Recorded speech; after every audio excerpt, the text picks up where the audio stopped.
아멘. 감사합니다. 오늘 제목이 영적 서밋의 인생 텍스트라고 그랬습니다.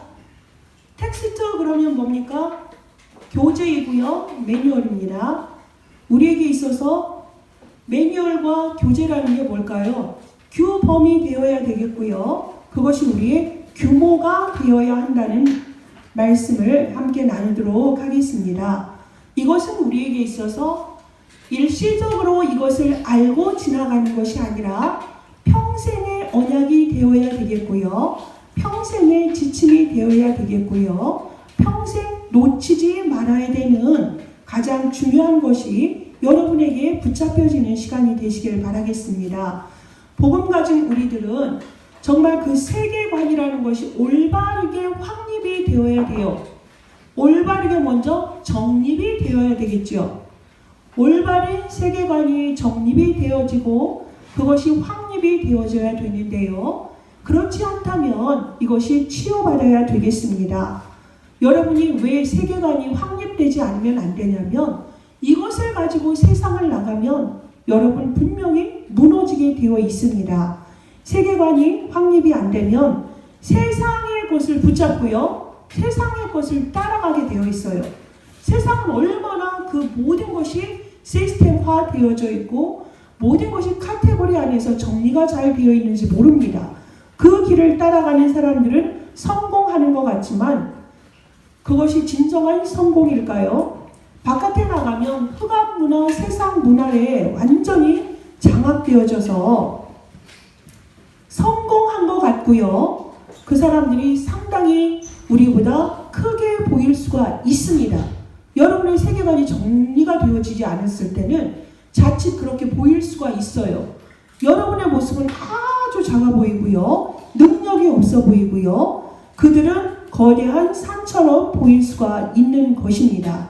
그래서 여러분이 바라볼 때 교회 안에서는 예수가 그리스도시고 그리스도가 모든 문제 해결자다. 분명히 정확한 언약을 붙잡으셨고 지금도 열심히 적고 계시는데 그 말씀이 실제로 여러분의 교회 밖의 현장에서 가정의 현장과 또 여러분의 사회생활을 할 때 모든 현장 가운데서 정말 복음이 모든 것이다 라는 게 확인이 되어지십니까? 그것이 정말 확신을 갖고 계십니까? 세계관이 정리되지 않으신 분들은 그 현장 가운데서 자칫 복음이 시시해 보일 수도 있습니다. 이것을 여러분이 캐치하시고 주의하셔야 될 일입니다. 그리고 여러분이 사는 것이 내가 하나님의 자녀고 렘넌트인 것을 망각하고 살기 바빠서 전도 생활과 완전히 상관없이 산다. 과연 이 사람을 또 우리가 복음의 사람이요 영적 서밋의 규모가 텍스트가 갖춰진 사람이라고 할 수가 있을까요? 그렇지가 않습니다. 오늘 이 시간에 여러분의 세계관이 눈이 열려지기를 바라겠습니다. 세계관은 눈입니다. 눈이에요. 여러분이 아무래도 보는 대로 생각하고 판단하지요. 그러면 여러분의 생각과 판단의 기준점이 어디에 있습니까? 여러분이 생각하고 판단하는 기준점이 도대체 어디에 있는 것입니까? 성경. 아멘입니다. 성경에 저렇게 되어져 있는 사람이라면 정말 복이에요. 이 세계관이라는 것은 지식이 아닙니다. 머리에 들어가 있는 지식이 아니라 정말로 성경 속에 있는 것이 나의 세계관의 근간이라면 그것이 실제 삶에서도 보여져야 돼요. 실제 삶에서도 내 눈으로 그것이 보여져야 돼요. 여러분의 있는 모든 24시간의 현장 가운데서 그 세계관이 머릿속에만 있는 것이 아니라 생각 속과 마음속에만 있는 것이 아니라 그것이 내 눈으로 정확히 보여져야 되기 때문에 여러분이 이 눈이 뜨여지시기를 바라겠습니다. 자, 그렇다면 성경에선 우리에게 무엇을 보기를 원하실까요? 하나님이 사람을 만드셨다는 것. 여기에서 모든 것이 출발합니다. 하나님이 사람을 만드셨어요. 다 아는 내용이라고요? 목사님이 어떤 말씀을 하실지 여러분 안다고 혹시 생각하십니까? 자, 그렇다면 그것이 기초라고 생각하진 않으시는지요? 절대로 그것은 기초고 베이직이 아닙니다. 그것은 가장 중요하고 가장 근원적인 것입니다. 하나님이 사람을 만드셨습니다. 어떻게 만드셨습니까? 하나님의 형상대로 만드셨습니다. 하나님의 형상대로 창세기 2장 7절에 하나님이 땅의 흙으로 사람을 지으시고 그 코에 생기를 집어넣으니 생명이 된지라 그랬습니다. 자, 그렇다면 땅의 흙으로 사람을 빚었다는 것은 우리의 몸을 얘기합니다. 그리고 그 흙에다가 생기를 불어넣었다는 것은 하나님의 혼이 들어간 것이고요. 그리고 생명이 됐다 하는 것은 우리가 살아있는 영이 되었다는 얘기입니다. 자, 그러면 세상에 많은 동물들이 있습니다. 그 동물들도 몸이 있습니다. 몸이 있어요. 그 몸이 있는데 동물들과 사람의 공통점이라 할 수 있는 것은 몸이 있다는 거겠죠. 자, 그러면 그 짐승들과 사람의 차이점이 무엇입니까? 생김새 말고 가장 중요한 차이점이 무엇입니까? 그들에게는 영혼이 없습니다. 사람만 영혼이 있습니다. 왜 그럴까요? 사람만이 하나님의 생기가 들어가서 생명이 된 자로서 인간은 영적인 것이라는 것입니다. 영적 존재이기 때문에 사람에게만 있는 영혼이 그것이 답이 되겠지요. 자, 그러면 우리가 영적인 부분을 발달시킨다면 어떻게 되겠습니까? 몸은 짐승과 똑같이 몸이 있습니다. 근데 여러분이 영적인 것을 더 발달시킨다면 어떻게 되겠습니까? 그거는 어마어마해지는 겁니다. 하나님의 능력과 지혜가 우리에게 나타날 수 있다는 것입니다.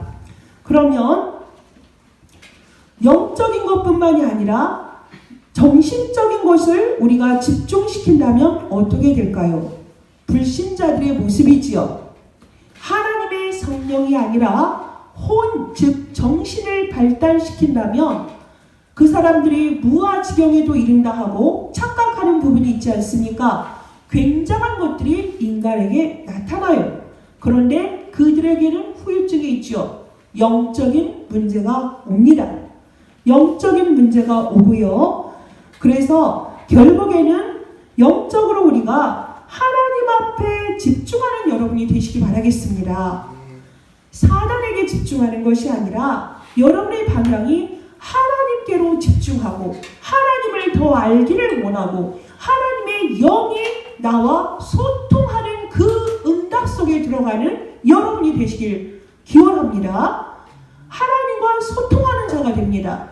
영적인 것에 집중하고 영적인 것에 모든 것을 발달시키고 하나님이 나와 함께하는 것이 24시간을 넘어서 25시간이 소통하는 자다.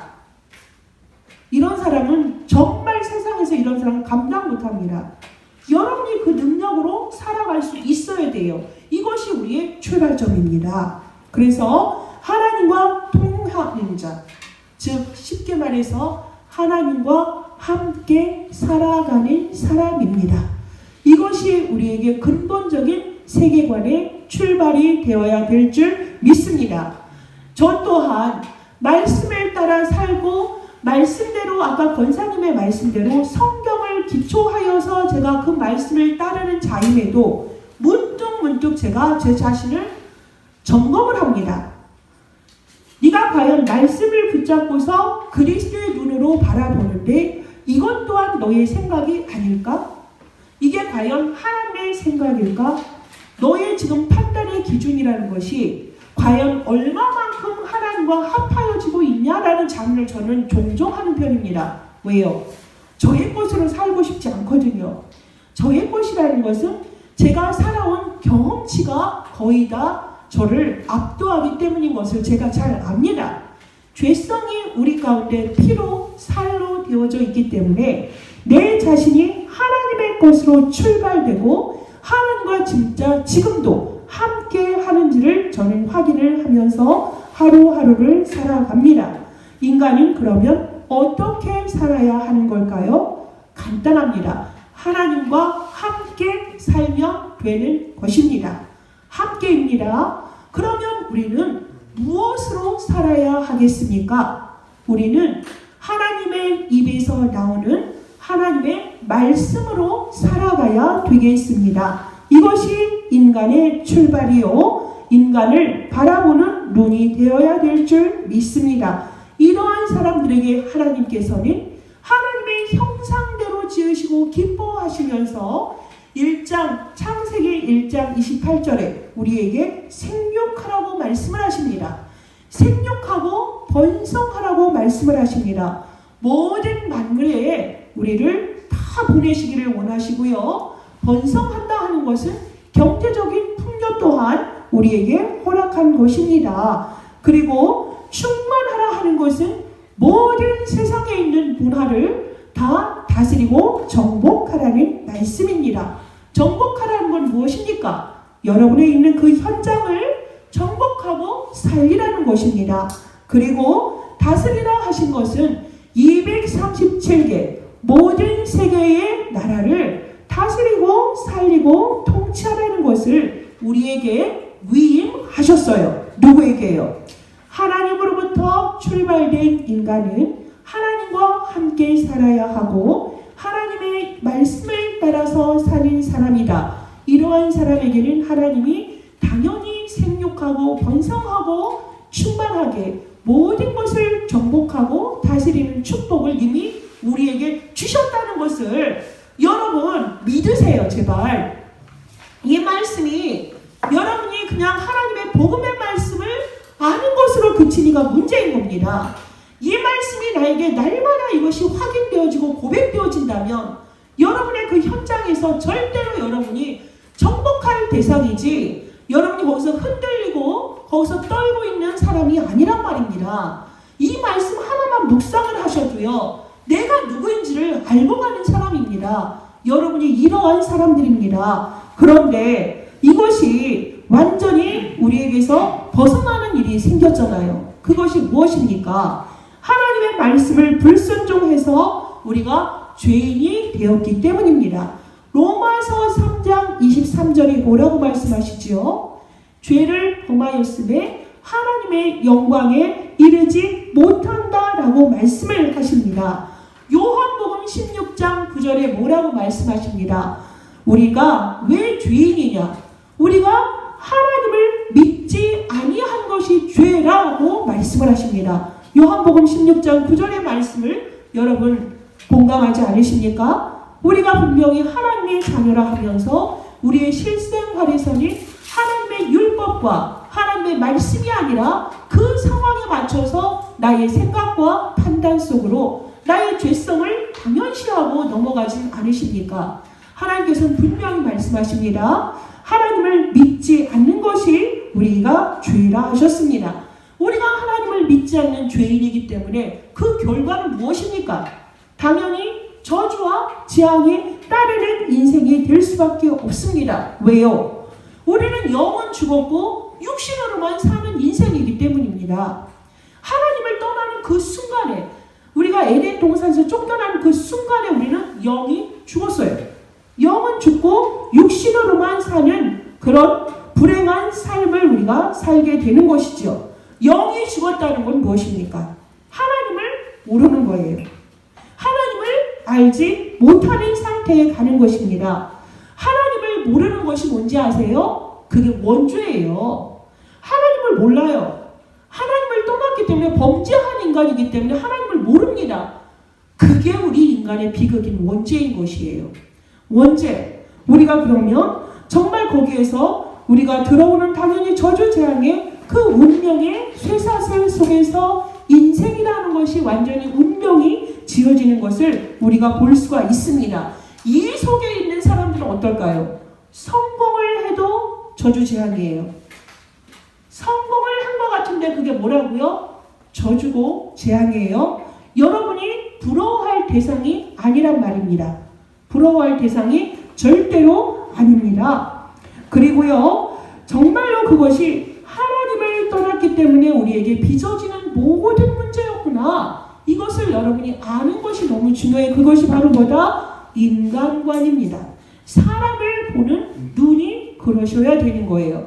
원래는 하나님의 형상이어야 되는데 하나님을 떠났고 범죄한 인간이 되었기 때문에 하나님을 알지 못하는 것, 그것이 원죄고 그로 인해서 죄의 저주 재앙에 빠져있는 인생이 되었구나. 이것을 여러분이 정확히 알아야지. 이것이 정리가 되지 않으니까 여러분이 살아가면서 문제가 있으면 그 문제 구덩이 속에서 헤매면서 사는 인생이 되는 것입니다. 왜 구원받은 자녀가 최고의 축복을 알고 복음을 안다 하면서 이거를 누리지 못하고 그렇게 헤매는 인생이 되는 것입니까? 여러분, 문제는 계속되면 다 못 찾을 거예요. 말로만 예수님 그리스도는 모든 문제 해결자 이렇게 고백해놓고 방법을 찾고 고백해놓고 내가 무언가를 막 찾으려 하고 그것이 바로 어떤 것입니까? 하나님을 완전히 떠난 자의 모습입니다. 왜 그럴까요? 인생의 주인이 하나님이셔야 되는데 하나님과 함께 한다면 하나님이 나의 주인이 되는 것이 마땅한데 내가 주인 노릇하기 때문이에요. 요즘 전도자를 통하여서 하나님이 하시는 말씀이 무엇을 하려고 하지 말아라. 제발 버리고 살아라. 뭘 버리라고요? 네가 주인 노릇하는 거 버려라. 네 위치가 피조물이지. 네가 왜 창조주의 그 일을 하려고 하냐? 제발 버려. 네 위치 찾아. 너에게 맞는 옷 입어. 그 얘기 계속 하시거든요. 즉 뭡니까? 네 인생의 주인공이 너야? 세상에 우리 때는 그런 노래가 있었어. 내 인생은 나의 것. 그 노래가 히트를 쳤어요. 저도 제 인생이 내 것인 줄 알았어요. 몰랐습니다. 여러분의 인생은 누구의 것? 하나님의 것. 우리 한번 고백해 볼까요? 나의 인생의 주인은 하나님이시다. 나의 인생의 주인은 하나님이시다. 정말이십니까? 여러분의 인생의 주인이 누구시라고요? 어머, 그러면 여러분에게 맞지 않는 얘기를 했을 때 발끈하고 화를 내고 짜증나고 슬퍼하는 거 정상입니까? 아닙니까? 비정상 맞아요? 맞아요. 우린 그것을 뭐라고 하죠? 저 사람의 감정은 소중한 거야. 우린 그걸 읽을 수 있어야 돼. 그러면서 사람은 지금 세상에서 그렇게 얘기를 해요. 감성이 중요해. 다른 사람의 감정을 돌볼 수 있어야지. 인권을 침해하는 거야. 이렇게 말하는 거 옳습니까? 틀립니까? 네? 하나님의 말씀의 근간으로 보시란 얘기예요. 맞죠? 이렇게 여러분이 하나하나가 이제는 확인되고 점검되고 필터링 되어져야 돼요. 우리 다시 시작합시다. 인생 노릇하지 마세요. 주인 노릇하는 거. 인생에서 내가 주인 노릇하려니까 얼마나 힘이 드셨어요. 얼마나. 그래서 내가 주인 노릇하고 인생의 주인인 것처럼 하니까 누가 가장 기뻐하죠? 사탄은 너무 행복합니다. 얼마나 춤을 추겠습니까? 사탄이 가장 기뻐하는 게 뭔지 아세요? 사람들이 자기 인생이 주인공이 자기인 것처럼 살 때에 사탄은 너무 좋아요. 왜요? 자기 프로그램대로 따라오니까. 자기가 주인이 되니까 자기 열심으로 살아요. 내 인생에서 내가 주인이 되고 내가 성공이 되려고 하고 내가 잘 되려고 하다 보니까 얼마나 열심히 삽니까? 그것이 전부인 줄 알고. 그러니까 내 뜻대로 되어져야 되는데 되지가 않아. 내가 노력했고 내가 성실했고 내가 최선을 다했고 내 시간과 물질을 다 들였어요. 그런데 내 뜻대로 되지가 않아. 그럴 때 어떻게 돼요? 방법 찾지요. 내 뜻대로 내가 최고가 되도록 가야 되니까 우상 찾는 거예요. 종교 찾는 거예요.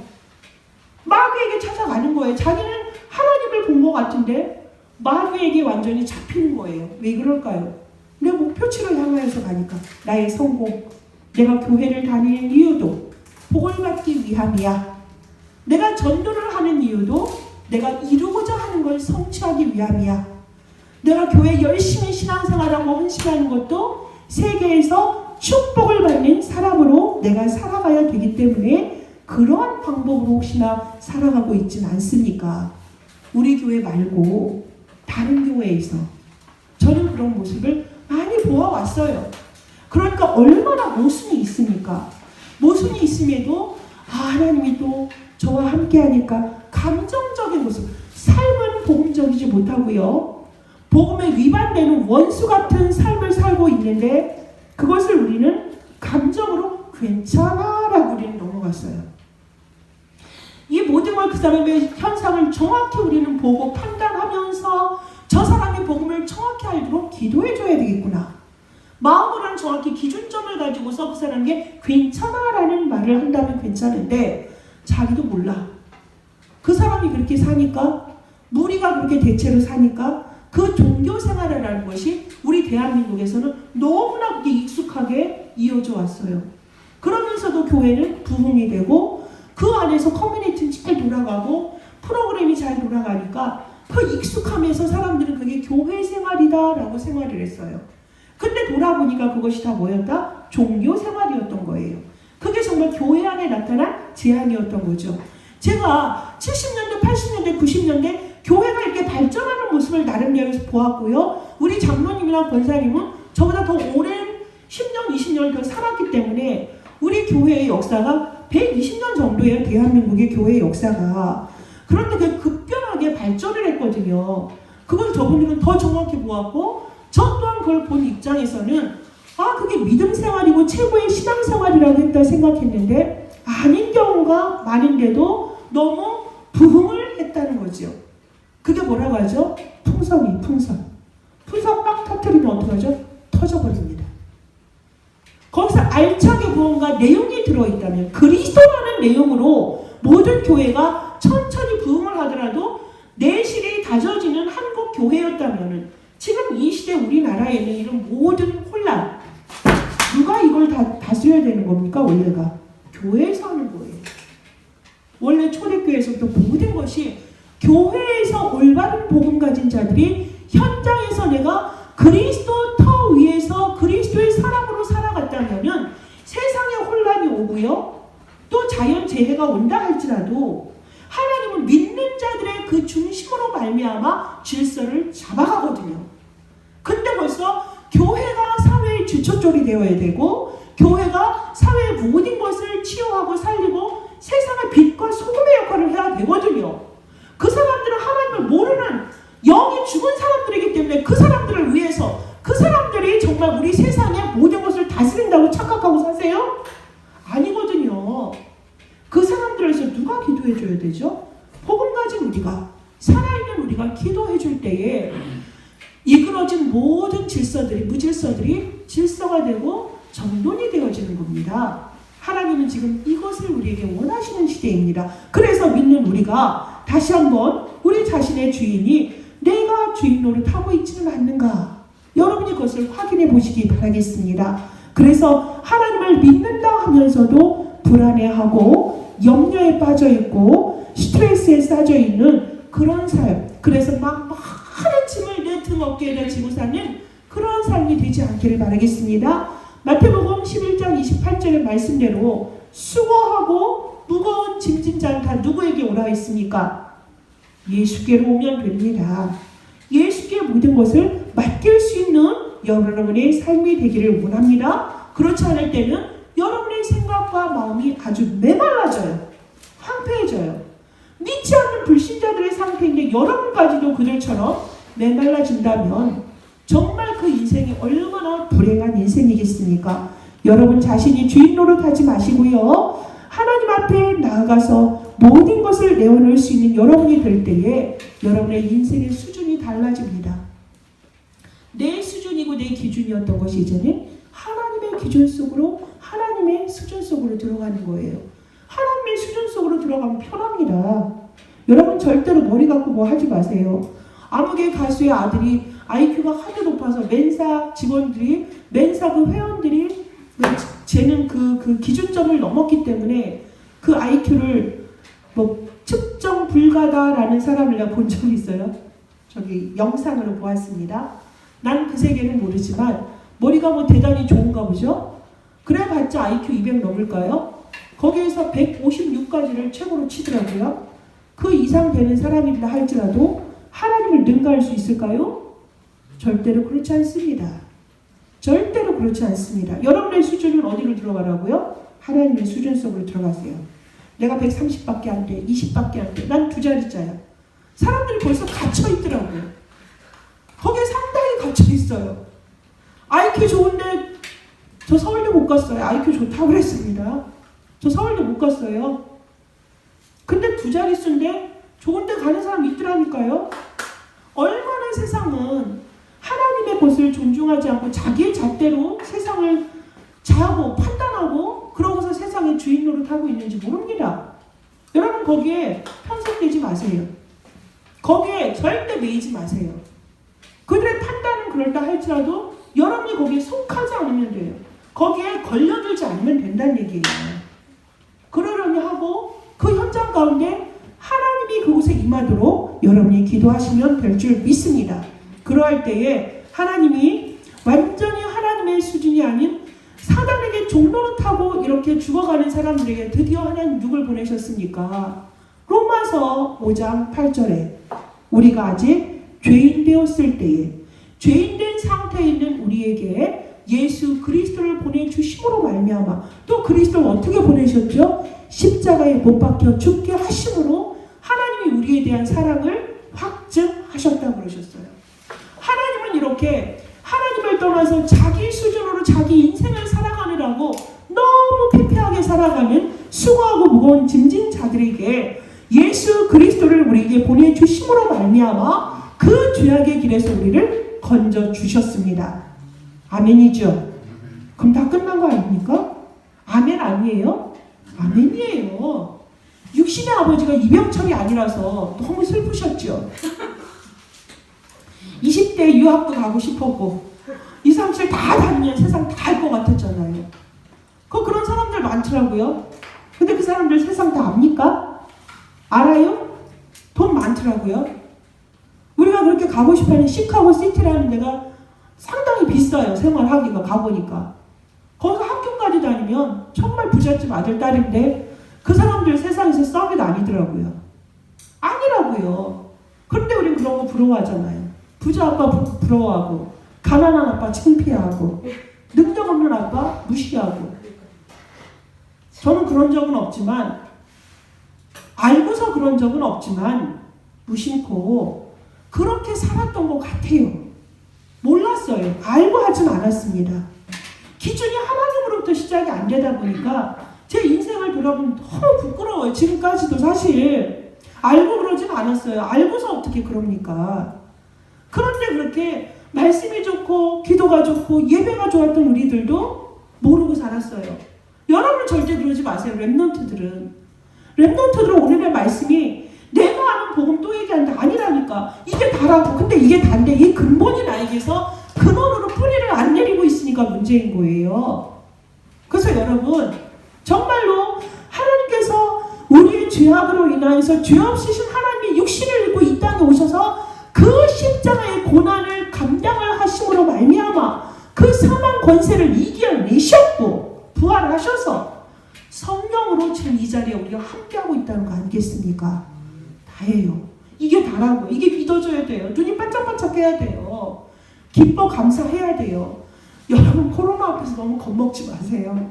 제가 염려했던 거는 사회생활이 하는 분들이라서 저분들의 일상이 깨지면 이게 호구지책하고 관련이 되잖아요. 그래서 그것 때문에 우리가 조심하는 거지 이게 우리의 생명을 뺏어갈 거라는 생각은 안 합니다. 여러분도 마찬가지지요. 불편할 수 있기 때문에 우리가 배려하는 것뿐이지 세상 사람들은 이게 완전히 죽음의 그림자로 봐요. 그 정도는 아닙니다. 하나님의 자녀는 뭐가 있으면 안 죽는다고요? 사명. 할 일이 있거든요.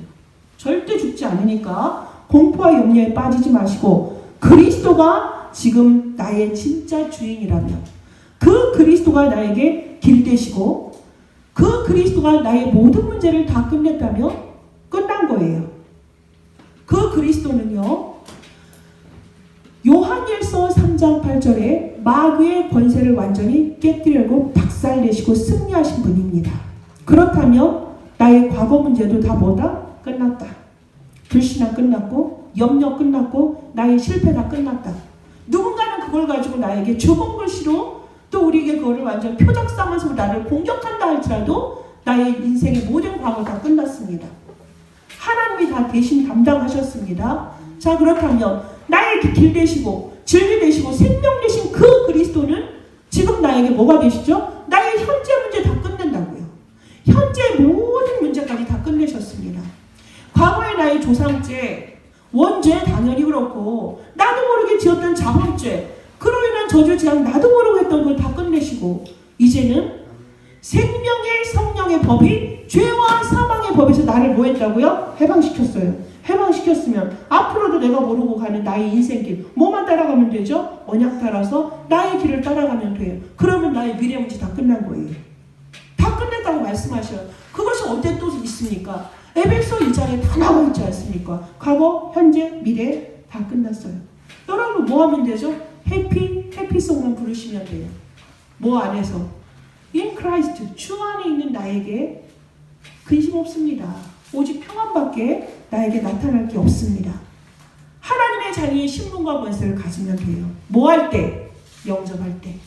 근데 그 영접이 시켜서 하는 것이 아니라 그냥 따라서 그 구문만 읽은 것이 아니라 진정으로 하나님, 나도 모르게 내가 인생 주인 노릇하고 살았습니다. 하나님 나의 죄를 용서하여 주옵소서. 우리 지금 마찬가지예요. 지금까지 하나님을 믿고 복음을 안다. 복음을 알고 복음 때문에 나는 2, 3, 7을 살아야 된다는 명분이 있었는데 하나님, 그리스도를 온전히 붙잡지 못했습니다. 그리스도를 내 인생의 의자의 주인으로 모시질 못했습니다. 지금 진짜로 다시 예수 그리스도를 나의 주인으로 모시기를 원합니다. 하나님, 내 안에 들어오셔서 나의 구주가 되어 주옵소서. 나의 주인은 오직 예수 그리스도입니다. 나의 것으로 가면 나는 죽을 길밖에 없습니다.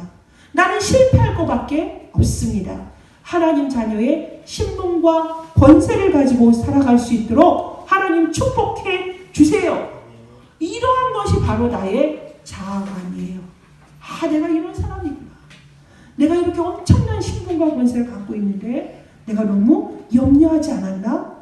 지금도 하나님은 나와 함께 하셔. 내가 예수 그리스도를 영접하는 그 순간에 하나님의 영이 나에게 들어오셔서 나와 함께 하신대요. 함께. 영원히 함께 하신대요. 떠나지 않으신대요. 함께 하시면서 저를 인도해 주신답니다. 인도하신다고요. 여러분, 내일이 걱정되죠? 미래가 걱정되죠?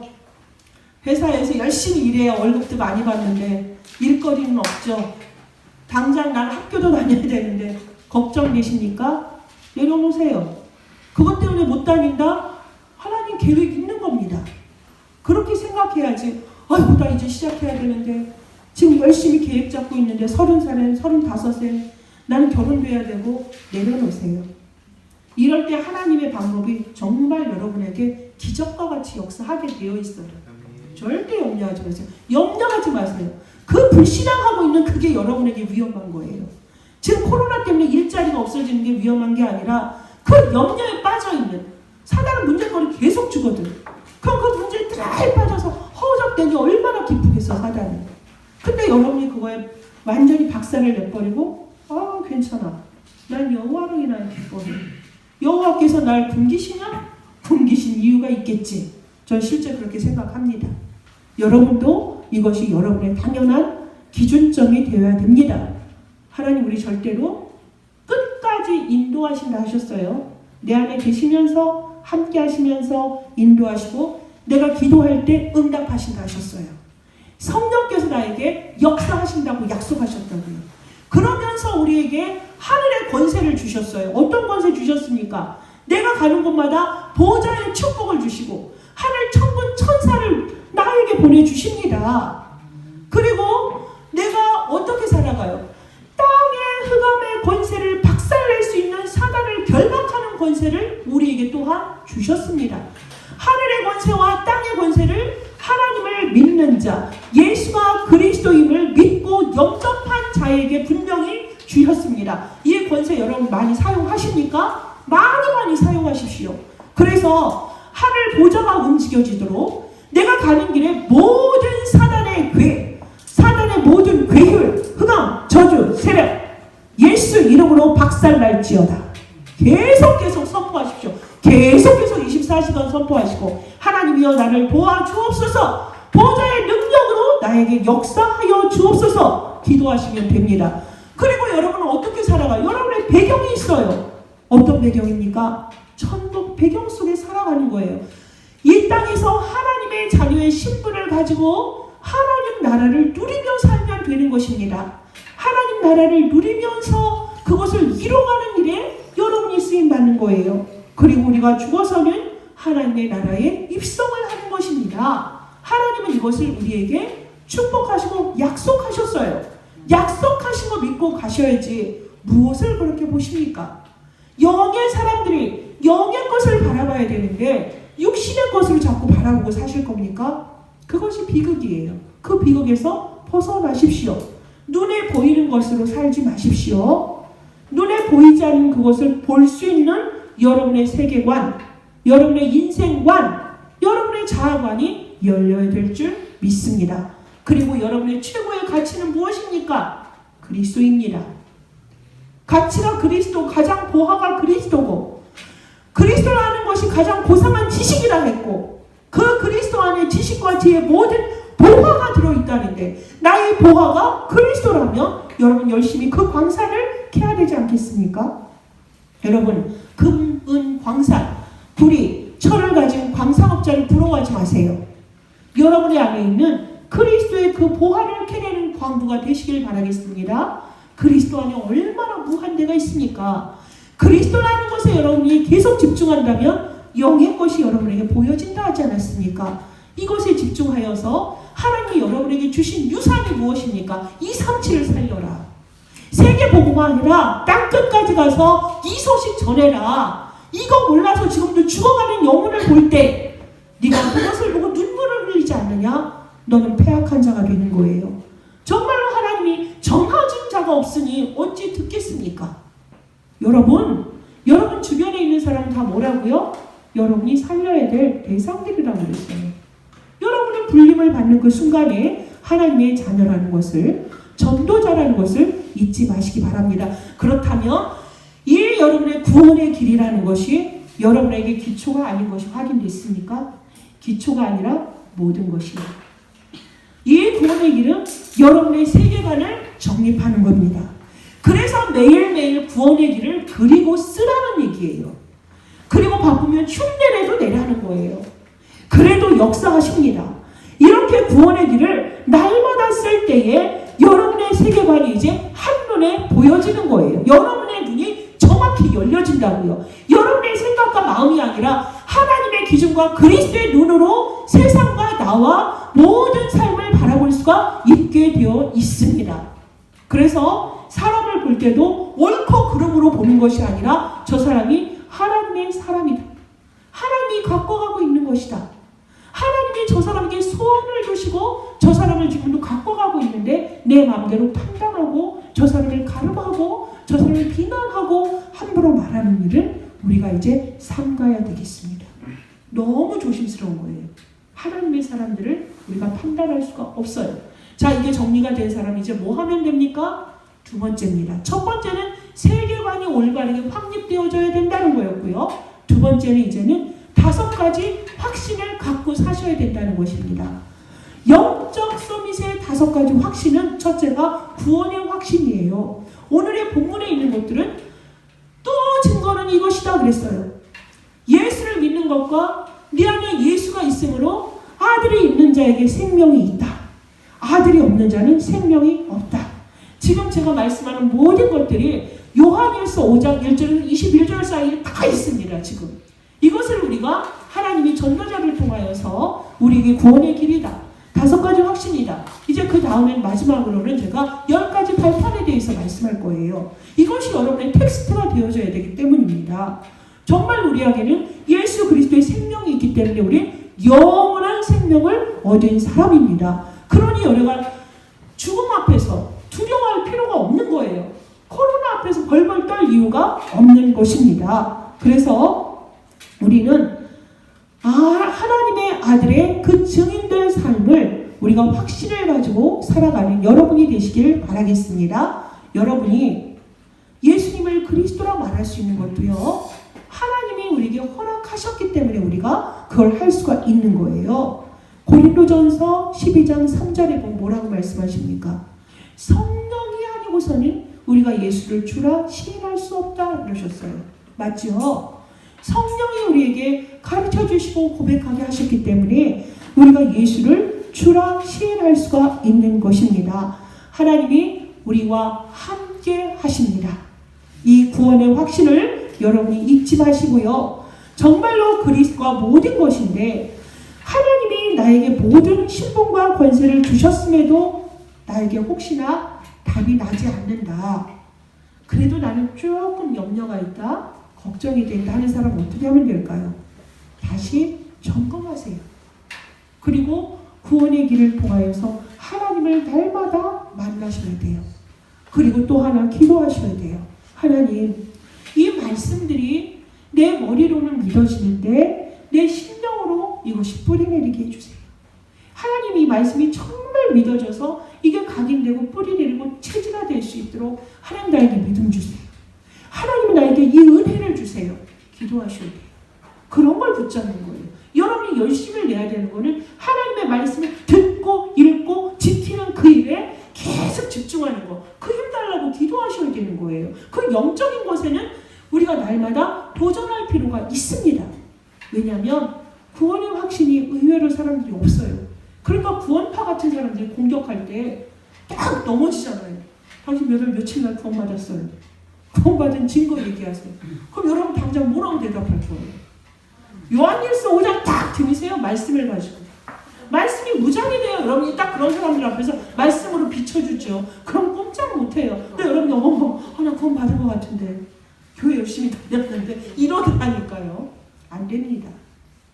구원의 확신이 있는지 없는지 여러분이 확인하시고 여기서 여러분의 삶도, 여러분의 공부도, 여러분의 직장도, 여러분의 신앙도, 또한 기도도 여기서 출발이 되어져야 돼요. 구원의 확신 속에서 여러분이 살아가시고요. 그렇지 않으면 여러분 의식주로 날마다 어떻게 먹고 살지? 이러다 한평생 끝나요. 구원받은 자 맞습니까? 도대체가 맞으면 왜 도대체 무엇을 입고 무엇을 먹고 무엇을 왜 살지? 제발 이러지 맙시다. 우리 수준 높게 삽시다. 의식주에 빠지지 말고 내 기준점으로 의식주에 완전히 거기서 매여서 사는 것이 아니라 또 자신도 모르게 위험한 지경에 빠지지 마세요. 위험한 지경이 뭔지 아세요? 이게 맞아? 하는 그게 위험해요. 이게 맞고 오라. 이게 타당해, 합리적이야, 이치가 있어. 요거에 여러분 함정입니다. 제가 늘 아까 서론에서도 얘기했던 게 이게 맞아 틀려 하는 게 보면 들어왔던 거. 사람들이 옳다는 거, 상식적인 것을 제가 자칫 이렇게 속을 부분이 많더라고요. 근데 그게 복음적이진 않아요. 제가 여러분에게 고백하니까 여러분 절대 그러지 마세요. 특히 랩런트들. 세상의 기준점에 봤다가는 큰일 납니다. 그럼 여러분은 세상에서 교수 타이틀 갖고 오는 사람들, 박사나 타이틀 갖고 오는 사람들, 전문가나 타이틀 갖고 오는 사람들, 그 사람들 말 다 맞아요? 이번에도 해석하는 거 얼마나 분분해요? 의사인데도 의견들 다 분분하죠? 과학자인데도 똑같습니까? 분명히 똑같은 지식을 가졌을 텐데도 다 다르더라고요. 얼마나 혼란스러워요, 여러분. 도대체 여기서 답이 뭔지 아시겠어요? 저는 아예 그거 안 봐요. 하나님께 있거든요. 내 소관이 아니거든요. 그래서 여러분이 그걸 확인하시고 이제는 틀린 몸부림하지 마시고요. 구원의 확신 속에서 여러분이 살아가시길 바라겠습니다. 그렇다면 당연히 오는 게 인도의 확신이에요. 아까 말씀드렸지만 하나님이 영원토록 나를 인도하시는데요. 하나님이 나를 주인 되셔서 인도하시는데 내가 염려할 게 뭐가 있겠습니까? 응답받을 것밖에 없거든요. 그러니까 문제를 만나도 그리스도, 대답이 없어도 그리스도, 상황이 악화돼도 그리스도. 그게 사람이 완전히 자포자기된 상태에서 그리스도입니까? 아닙니다. 하나님이 함께 하시고 하나님이 주인 되시니까 내가 염려할 필요가 없기 때문에 그리스도인 거예요. 그래서 문제도 그대로고 현실도 그대로고 상황도 그대로인데 나의 영적 상태는 평안해요. 그것이 인도의 확신이 있는 사람의 모습입니다. 누굴 만나도 하나님의 계획으로 봐요. 문제 봐도 하나님의 계획으로 봐요. 갈등이 있으면 뭐하죠? 아, 괜시나라는 사인이시구나. 아, 문제 주시면 또 나에게 또 하나님 축복하실 문을 열어주시는구나. 이게 인도의 확신 속에 있는 사람들이에요. 이렇게 살아가셔야 돼요. 그거에 대해서 확신을 가지라고 말씀을 하십니다. 그래서 현실에 있는 모든 것은 뭐다? 응답의 문이다. 이렇게 되어지는 거예요. 여러분의 세계관이 확립이 되고 구원의 확신이 있고 인도의 확신이 있는 사람은 보여지는 만큼 응답이라니까요. 눈이 열려지는 만큼 응답이라고요. 근데 안 보이거든요. 여러분이 이 눈이 뜨여주시길 바라겠습니다. 그리고요, 이러한 사람들에겐 당연히 인도의 확신과 응답의 확신이 당연히 오어지니 뭐 하겠어요? 기도하죠. 기도하면 당연히 응답 오는데. 그러니까 하나님의 계획 속으로 하나님 뭐라고 말씀하셨지? 답 찾는 거예요. 강단 말씀 찾고 또 복음의 말씀 성부를 찾아가면서 하나님이 정말 우리에게 기초적으로 했던 그 구원의 말씀 속에 모든 답이 있는데 뭐라고 말씀하시는 거지? 하나님이 무엇을 원하는 걸까? 여러분이 그 기도 속으로 자꾸 들어가서 영적 시스템이 자꾸 갖춰지는 거예요. 영적 시스템이 구축이 되는 24시예요. 그 영적 시스템이 구축이 되면 딱 서밋의 자리에 있거든요. 그게 25입니다. 그럼 정복의 자리에서 이렇게 보여져요. 그러니 여러분이 기도 안 하겠어요? 기도하면 내가 업되는데, 수준이 계속 영적으로 내가 업되는데 안 하겠습니까? 하죠. 그러니까 여러분이 그렇게도 바라시는 모델적인 고 무슨 장로님이나 또 정 무슨 장로님 새벽 일어나서 뭐합니까? 말씀 앞에 절대적으로 서밋의 타임을 갖잖아요. 기도의 시간을 갖잖아요. 내가 아는 복음으로 만족하는 것이 아니라 그 복음이 나에게 지금 살아서 역사하도록, 그것이 나에게 그대로 응답되도록, 하나님은 어떤 말씀을 가지고서 내가 오늘을 살아가게 하실까, 그 응답 받으려고 그 기도의 시간으로 들어가는 거 아니겠습니까? 여러분도 이런 확신을 가지고 살아가시길 바라겠습니다. 그 다음에 사죄의 확신이에요. 사죄의 확신이 있는 사람은 뭐하죠? 날마다 감사할 수밖에 없습니다. 복음에 감사할 수밖에 없어요. 나를 구원해 주신 하나님께 감사, 나의 모든 죄를, 저주를, 재앙을 십자가에서 다 끝내신 하나님께 감사, 복음의 감사와 복음의 생각을 할 수밖에 없어요. 내가 비록 구원받았는데도 가끔은 부끄러워. 말을 내뱉고도 어머나 목사가 왜 이런 말을 할까, 정말 제 자신이 부끄러울 때가 있는데 감사해요. 알게 하신 게 감사하고, 빌립보서 1장 6절의 말씀이 생각나죠. 너희 속에 착한 일을 시작하시니가 그리스도의 날까지 나를 인도하신다니까 너무 감사한 거예요. 이렇게 복음적인 생각과 복음적인 감사가 넘치니까 모두를 용서할 수 있고 모두를 이해할 수 있는 내 그릇이 자꾸 이제 더 넓혀지고, 정말 서비스의 자세로서 우리가 치유되는 그런 삶 속에 우리가 살아갈 수가 있는 것입니다. 그 하나님이 분명히 나의 과거도 현재도 미래의 문제도 나의 원죄도 자범죄도 나의 모든 죄를 조상의 죄까지도 다 끝내셨다니 내가 거기에 판단자가 되면 안 되는 거잖아요. 그래서 제가 요즘은 사람을 보는 눈을 자꾸 해석을 해요. 스스로가 쟤는 이랬고 과거는 이랬고 잘못은 이랬고 현재는, 정말 사실 그게 아닌 거죠. 현상은 그랬을지 모르지만 한 현상 볼 때 우리가 똑같이 해석하지 않잖아요.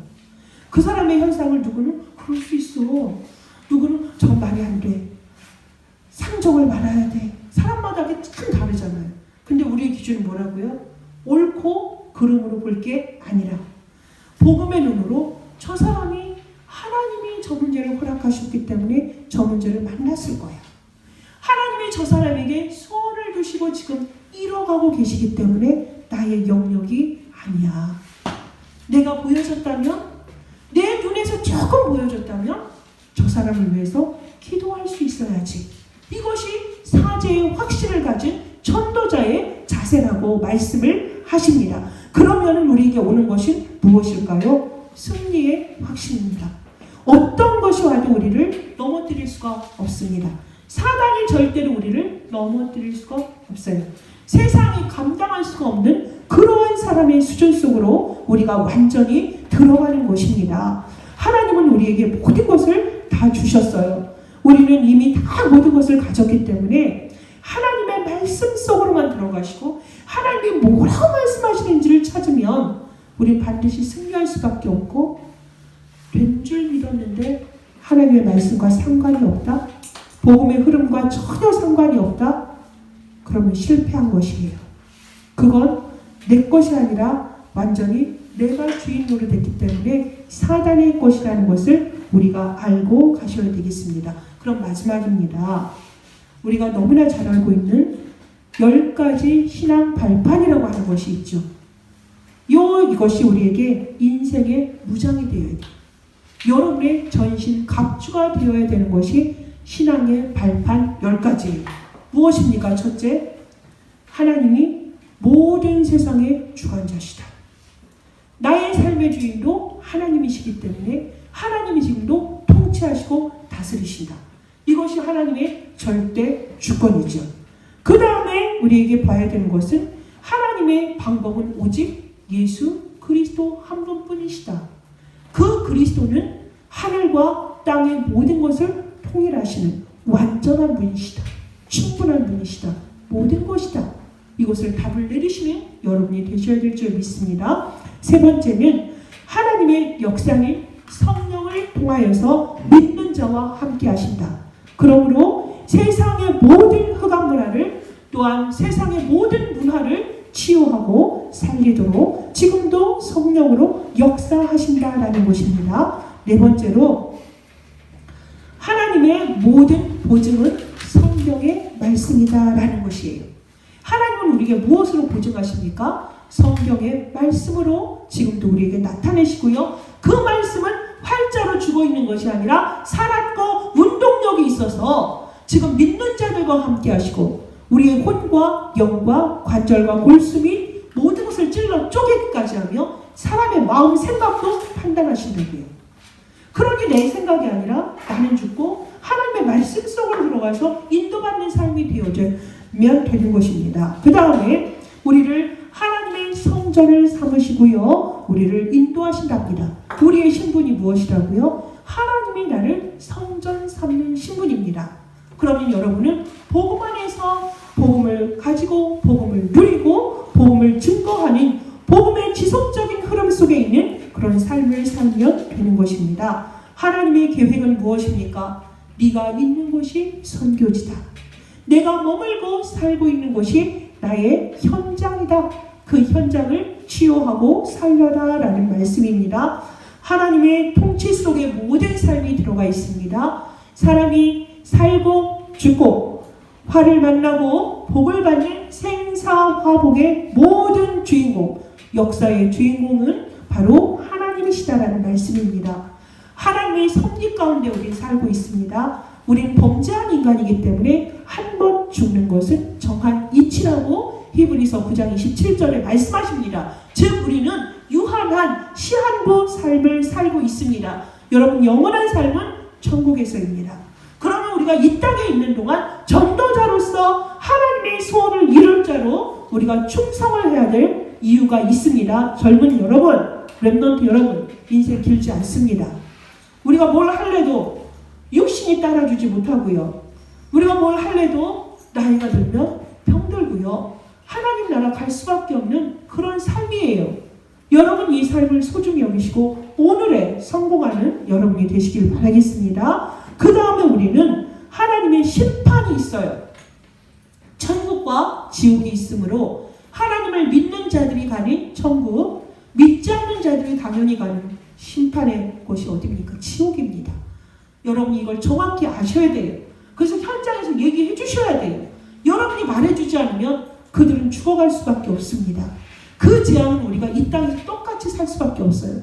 특히 기독교인들이 너무 안타까운 것이 이 땅에서 지옥 같은 삶을 살고 천국을 가는 삶이에요. 이해되세요? 하나님의 자녀인데 하나님의 나라의 권세를 누려야 되는데 지옥 같은 삶을 살다가 천국을 가는 인생이 되어야 되겠습니까?